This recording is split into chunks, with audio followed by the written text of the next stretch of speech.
94, 41 e 110 sono i tre gruppi di migranti salvati nella notte nel canale di Sicilia.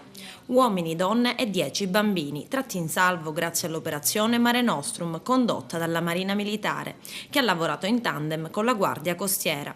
Una delle tre imbarcazioni è stata localizzata a sud di Lampedusa da un elicottero della nave Maestrale.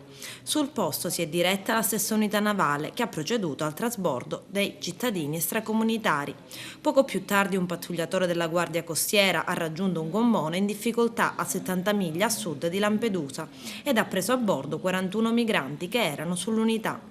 Successivamente, in seguito ad una nuova richiesta di soccorso, i migranti sono stati trasferiti sulla nave della Marina Militare Cigala Fulgosi, mentre il pattugliatore d'Altura si è diretto verso un barcone a circa 110 miglia a sud di Lampedusa. Dunque non si arrestano i flussi migratori, a quasi un mese dalle tragedie di Lampedusa, tragedie da non dimenticare, ed in questo senso è in atto una proposta di legge per istituire la giornata della memoria e dell'accoglienza, una ricorrenza annuale per commemorare le vittime del mare. La data scelta è il 3 ottobre, il ricordo dei 366 profughi morti davanti all'isola dei Conigli di Lampedusa. Un'idea del Comitato 3 ottobre, nato sui social network Facebook e Twitter.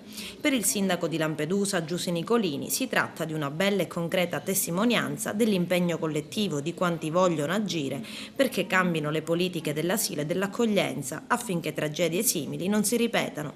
Per questo conclude la proposta di introdurre per legge la celebrazione della giornata della memoria e dell'accoglienza ogni 3 ottobre incontra tutto il mio favore e può contare sul pieno sostegno mio e dei miei concittadini.